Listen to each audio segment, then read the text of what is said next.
Merci Thierry pour ton invitation. Bonjour à toutes et à tous. Pourquoi faire venir un Genevois en Savoie quelques jours avant la fête de l'Escalade, le jour où les Genevois ont repoussé les Savoyards de la ville de Genève? C'est précisément pour parler de transfrontaliérité. Comment nous pouvons traverser les frontières de nos professions respectives pour travailler non seulement ensemble, mais également les uns avec les autres, apprendre les uns des autres, les uns avec les autres. Je me tourne vers la technique puisque j'avais cru comprendre que ça s'afficherait automatiquement. Oui. C'est parti. Enclenche mon chronomètre. Et je vous présente notre équipe. Notre équipe à Genève, le Centre interprofessionnel de simulation.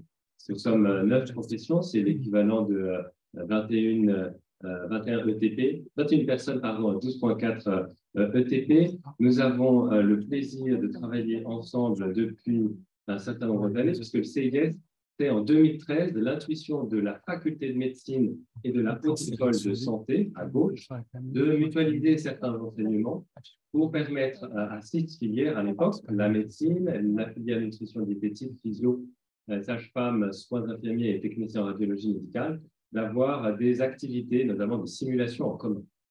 En 2017, nous sommes rejoints par les HUG qui avaient établi leur propre centre de simulation appelé Simulug à l'époque, qui a rejoint le CIS. Et l'IMAD, l'Institution genevoise de maintien à domicile, nous rejoint en 2019.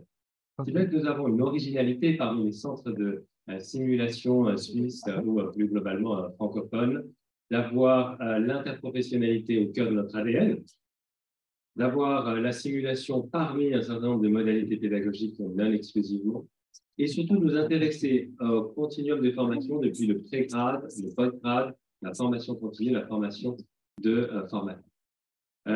Les 4 missions qui sont dévolues à ces 4 au CIS par les 4 institutions partenaires sont développer les compétences interpro. On verra tout à l'heure à quel référentiel de compétences interpro nous nous rattachons, de créer, d'implémenter et d'évaluer des formations en simulation, de former et d'accompagner les équipes de simulation, quelle que soit la modalité qu'ils choisissent, pour promouvoir l'éducation, l'innovation en éducation, ce qui nous a valu, il y a 2 ans, d'être récipiendaire de la médaille de l'innovation à l'occasion du Dies Academicus de l'Université de Genève. Alors, cette diapositive est importante parce qu'elle donne une forme de crédit à ce qui va suivre. C'est ici une diapositive représentant le curriculum interpro à Genève, où nous avons 7 filières à présent. J'ai mentionné tout à l'heure les 5 filières de la Haute École de Santé et la médecine. Nous avons été rejoints par la pharmacie l'année passée. Et nos étudiants, donc il s'agit à peu près de 600 étudiants par colonne, donc à peu près 1800 étudiants, qui vont apprendre non seulement ensemble, on a beaucoup entendu parler tout à l'heure de apprendre ensemble, mais qui vont apprendre non seulement ensemble, mais aussi apprendre les uns des autres et les uns à propos des autres. Au cours de plusieurs modules interprofessionnels, dont les 2 derniers sont à base de simulation avec les outils TeamSteps. J'y reviendrai tout à l'heure. Nous avons également un enracinement dans l'enseignement des facteurs humains, donc la qualité et sécurité des soins. Et de plus en plus, nous essayons de connecter nos activités en simulation aux activités en milieu de stage, telles que le shadowing.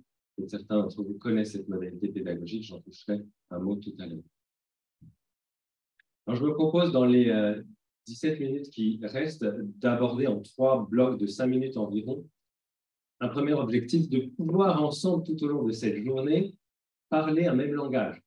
Il y a notamment cette notion de francophonie au sein de la France et de la Suisse dans nos échanges. C'est vrai que le terme interprofessionnalité n'est pas toujours entendu de la même façon. On va beaucoup entendre parler d'interdisciplinarité, ici en France voisine, comme on dit.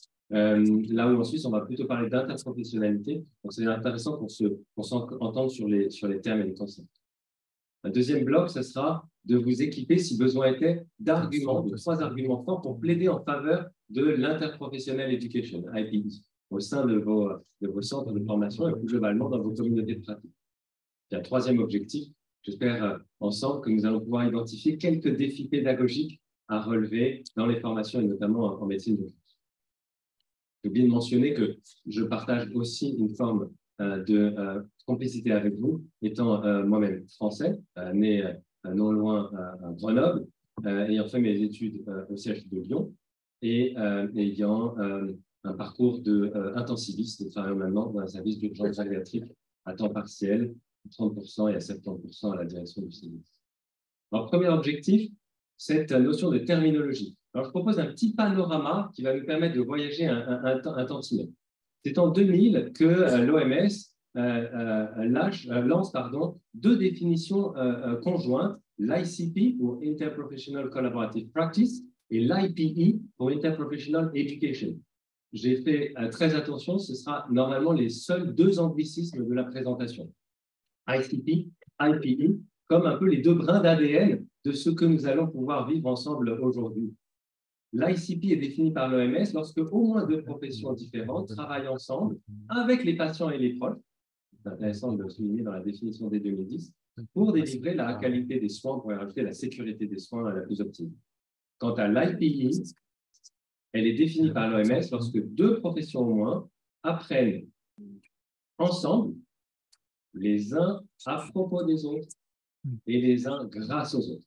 Donc là, il y a vraiment un message aussi, d'ailleurs, on va m'arrêter là parce que je prends 15 minutes, mais c'est ce message important que je souhaiterais délivrer, learn with, from and about. Ce n'est pas juste mettre les gens de différentes professions pour apprendre la même chose, c'est mettre des gens de professions différentes pour apprendre les uns des autres, les uns à propos des autres, de façon à délivrer la meilleure qualité et sécurité.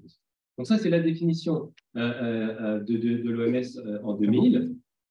Okay. Les Suisses ont mis un petit peu de temps, c'est aussi la façon de travailler, c'est d'adapter et translater dans la communauté de pratique locale. Et donc l'OFSP, l'Office fédéral de santé publique, a lancé sa propre définition en 2021 en reprenant un certain nombre des éléments, et notamment le learn with, from and about. Mais ils ont rajouté un élément, alors c'est trilingue, tous les documents officiels, avec un élément que je trouve intéressant et que je vous livre ici.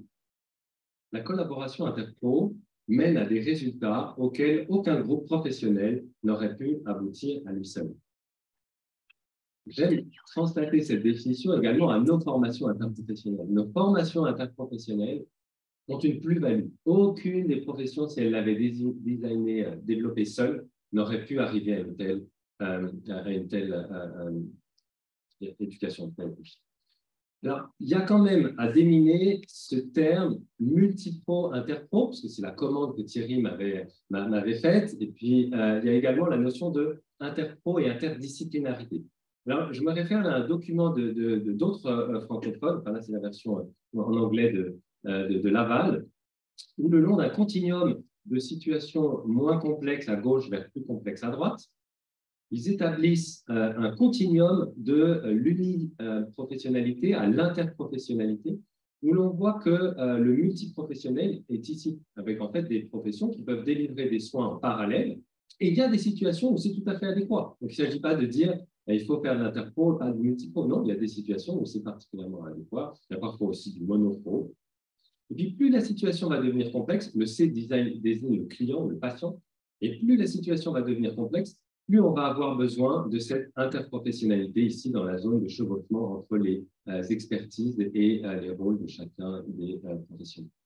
L'interdépendance va croître avec l'interprofessionnalité et nous allons pouvoir naviguer selon les situations ou au sein même d'une situation selon les timings. On pense aux situations d'urgence auxquelles vous êtes familiers, ou des moments où la monoprofession, la multiprofession, l'interprofessionnalité peuvent avoir leur place respective.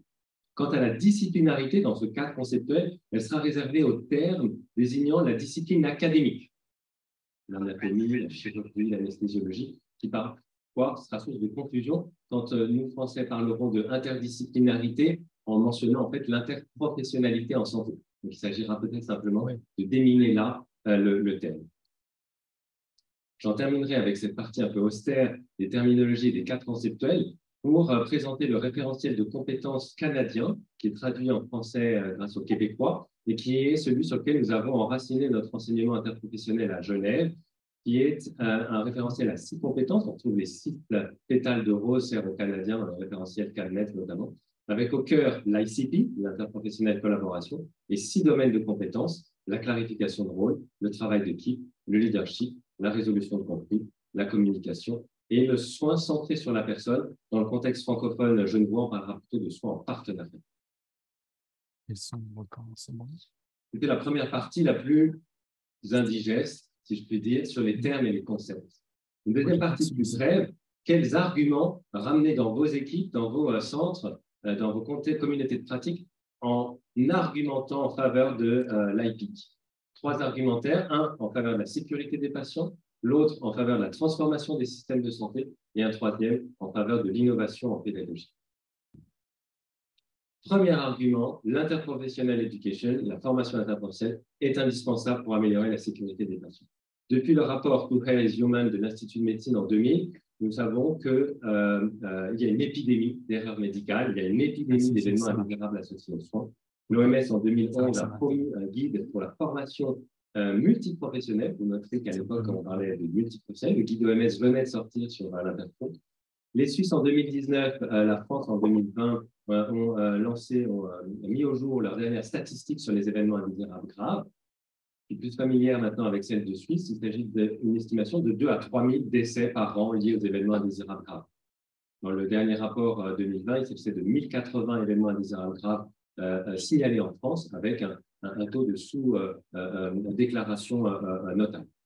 Tous ces rapports annoncent donc cette très mauvaise nouvelle. À l'échelle mondiale, on parle de 1 personne sur 10 qui passe à l'hôpital, 4 personnes sur 10 qui passent dans la communauté est exposée à un événement indésirable associé. 2 à 3 000 décès par an en Suisse. La bonne nouvelle, c'est que 2 tiers de ces événements indésirables graves sont évitables, notamment grâce à la formation aux facteurs humains et à la formation interprofessionnelle. Deuxième argument, la formation interprofessionnelle est un facteur, est un levier de changement pour la transformation des systèmes de santé. Sur le petit diagramme en haut à droite, on représente les défis auxquels les systèmes de santé sont exposés. Vieillissement démographique, télésanté et digitalisation des systèmes de santé, complexification des parcours de soins à l'interface de la transition de soins en communauté. Je trouvais dans l'HAS, en explorant le site de l'HAS pour préparer cette présentation, que le terme d'interpro est extrêmement peu noté, le terme d'interdisciplinarité davantage. Je trouvais néanmoins en 2014, dans un document cadre pour la réforme des soins communautaires, la notion de travail en équipe interprofessionnelle en annonçant, et vous voyez, des concertations pluriprofessionnelles, des protocoles pluriprofessionnels, donc de nouveau ce besoin de clarification de notre cadre conceptuel. En 2015, le ministère de la Santé français a traduit le guide OMS de 2011 pour la formation à la sécurité des patients, faisant une part belle à l'interprofessionnalité. Puis, comme il nous a été rappelé, nous sommes passés par les différentes vagues Covid. La Haute-Savoie, Genève, juste après le Tessin, ont été très fortement impactés. Et nous avons, et de façon concomitante, l'OFSP a, je vous ai mis les liens pour ceux qui souhaiteraient télécharger ces brochures, a mis en avant des exemples d'interprofessionnalité dans les systèmes de santé et dans les institutions de formation en Suisse. Troisième levier, et non des moindres, c'est que l'interprofessionnel education est un levier pour la transformation de la formation des professionnels de santé. Je fais référence ici à une paire d'articles 2010 et puis à la suite qui vient de sortir dans le Lancet, où Frank et un comité de santé globale ont identifié les transformations passées et en cours de la formation des professionnels de santé. Et sur le haut de cette figure, on voit les systèmes de formation traditionnels où les professions sont formées les unes après les autres en silo. Ce qui fait dire à ce cartoon, où l'on voit, le dessin est un peu petit, où l'on voit des professionnels qui, depuis l'hôpital, regardent les institutions de soins, de formation, des infirmières, des physios, de la FACMED, et qui disent comment pourraient-ils travailler ensemble s'ils n'apprennent pas ensemble? Et l'OMS et le rapport Lancet ont promu donc la formation interprofessionnelle, s'appuyant sur un jeu de compétences interprofessionnelles en plus des compétences spécifiques à chacune des professions. Nous arrivons à une diapo illustrant comment cette notion de transformation de l'éducation des professionnels de santé s'est déclinée en Suisse. En 1994, les Suisses ont adopté et adapté le référentiel de compétences médicales CANMEX des Canadiens. Et ils l'ont intégré à partir de 2000 dans le catalogue suisse des Learning Objectives, le SCORE, qui a été révisé en 2018 pour intégrer non seulement le CALMED, mais également la dernière des innovations en termes d'évaluation des conseils de santé qu'on appelle les IPA, les Untrustable Professional Activities, au sens des activités professionnelles confiables. Toutes les autres filières, notamment soins infirmiers, se sont également inspirées de cette adaptation du CALMED pour leurs filières respectives. Et c'est au début des années 2010 qu'à Genève a été implémenté ce curriculum interpro, s'appuyant là aussi sur un référentiel de compétences que j'ai évoqué. Je terminerai cette deuxième partie en m'adressant à vous, vous qui êtes, si j'ai bien compris le briefing de Thierry, dans cette équipe aujourd'hui pour la journée, une majorité de personnel de filière soins infirmiers, médecins, quelques ambulanciers, peut-être quelques permanenciers, peut-être d'autres personnels, notamment les techniciens de simulation. Vous, dans votre équipe, quelle est votre vision? Quelle est votre motivation pour développer la formation interprofessionnelle? Êtes-vous enraciné dans cette perspective d'améliorer la sécurité des patients? Très probablement, puisque l'historique, si je l'ai bien compris, il y a des centres de soignement aux soins d'urgence qui s'inscrivent dans cette perspective. Est-ce que vous êtes également promu par une vision d'une transformation du système de santé? Il est vrai que les soins d'urgence se délocalisent à l'extérieur de l'hôpital avec le préhospitalier et on connaît l'importance des transitions de soins pour la sécurité des patients dans le système de santé de santé complexe. Et où êtes-vous passionné comme nous le sommes à Genève au CIS par la transformation de la formation? J'en terminerai avec cette dernière partie de 5 minutes sur les mécanismes. Si l'on allait regarder de l'autre côté de la mécanique de la formation interprofessionnelle, quelles sont les pièces de ce mécanisme dans lesquelles nous butons? Quels sont les défis pédagogiques en formation interprofessionnelle? Et je vous propose cinq petits focus sur chacune de ces questions. Les learning outcomes, au sens les résultats attendus en interprofessionnalité, c'est évidemment ce référentiel de compétences. C'est-à-dire qu'on attend que nos professionnels apprennent ensemble, les uns des autres, les uns à propos des autres, pour développer ce jeu de 6 compétences interpro. Alors, vous vous rappelez peut-être certainement de la communication interpro, tout le monde y pense. On oublie plus souvent la clarification des rôles et le travail d'équipe, la résolution de conflits interprofessionnels et le leadership collaboratif. Comme je l'ai évoqué tout à l'heure, nous allons plutôt parler dans le contexte francophone genevois de soit en partenariat patient proche, et ceux qui souhaiteront pourront en savoir plus sur le programme de formation partenariat dans le sens et sujet sur cette vidéo. Donc, le résultat attendu, 6 compétences. Comme j'aime à le dire, les compétences ne sont rien sans les outils. On peut être à ce moment-là confronté au choix de quelles stratégies et quels outils pour la collaboration d'équipe. Alors, à Genève, nous avons fait le choix d'adapter les outils de CRM que propose TeamSteps. Pour celles et ceux qui ne sont pas familiers, j'encourage à aller à l'atelier qui sera donné ce matin et cet après-midi. Pourtant, par CRM, l'optimisation des ressources disponibles dans le cockpit pour la sécurité du vol. Par analogie, les CRM dans les soins, c'est l'optimisation des ressources dans l'équipe pour la sécurité des soins. Et l'on sait que ce concept de CRM transposé dans les soins permet la formation aux facteurs humains, c'est-à-dire l'optimisation des potentiels et puis dépasser les limitations des interactions interhumaines, des limitations de l'être humain et des limitations de l'interface homme-machine. Alors, TeamSteps, Team Strategies and Tools, je n'avais dit pas trop d'anglicisme, donc des stratégies et outils pour améliorer la performance d'équipe et la sécurité des patients. J'aime bien l'enseigner comme un chariot d'urgence. Ça ne vous choquera pas comme vous êtes familier avec la structure du chariot d'urgence. Le chariot du bas, c'est celui où il y a tout le vrac. C'est pareil, c'est la communication. La communication, elle va servir tous les autres tiroirs que sont le leadership, le monitorage de la situation, le soutien mutuel et l'organisation d'équipe. Et puis ces 5 tiroirs permettent de choisir les outils les plus adéquats pour vos formations interprofessionnelles.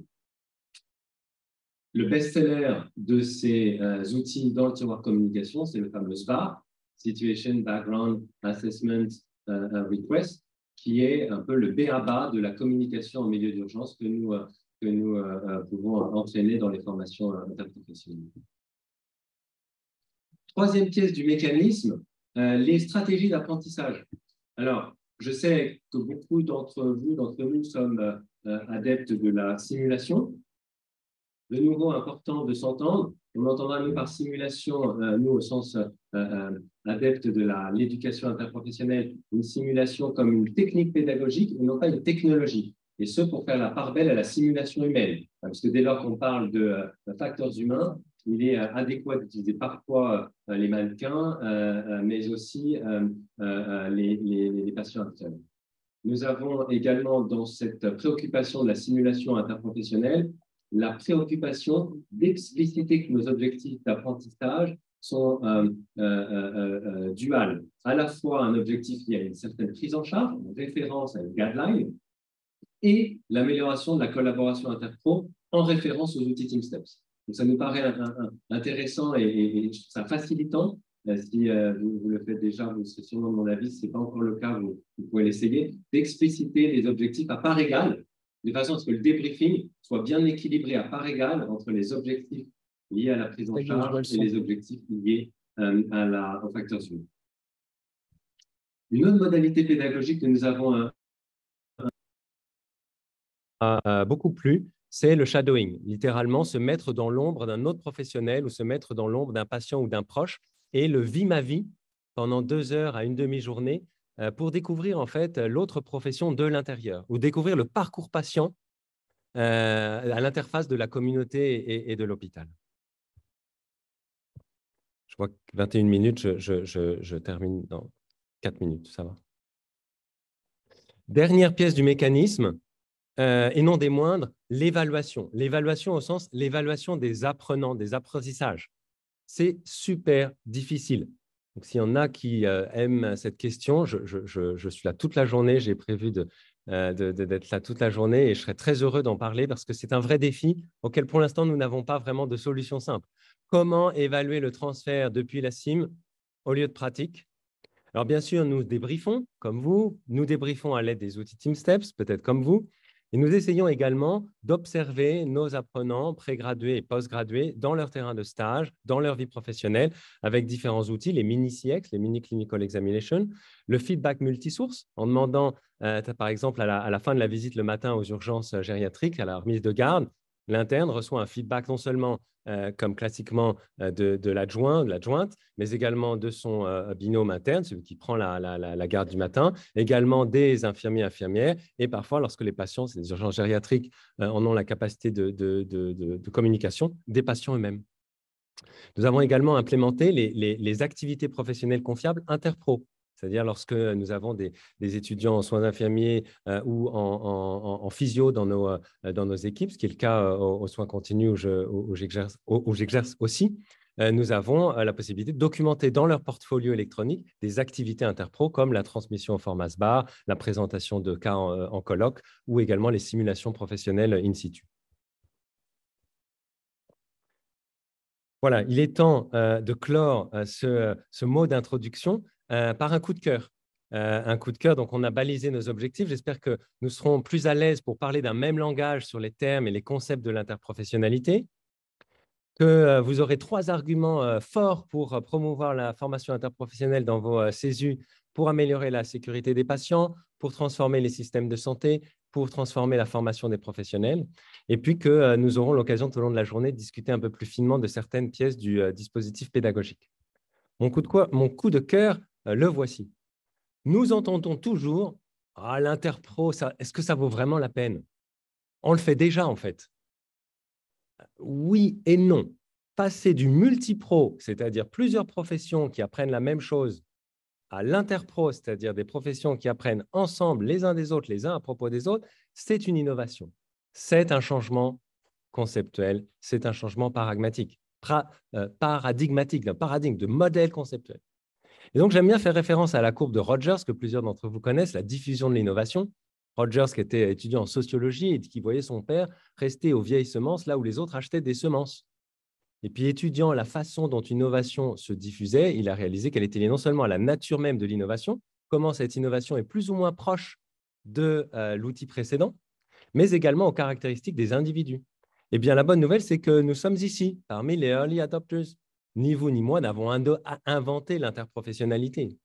Mais nous sommes celles et ceux qui devons, dans nos institutions respectives, faire cette transition de l'innovation jusqu'au gain de la majorité. Avant, évidemment, que ça ne diffuse et que ça ne bascule. Et j'imagine que c'est pour ça que vous êtes ici.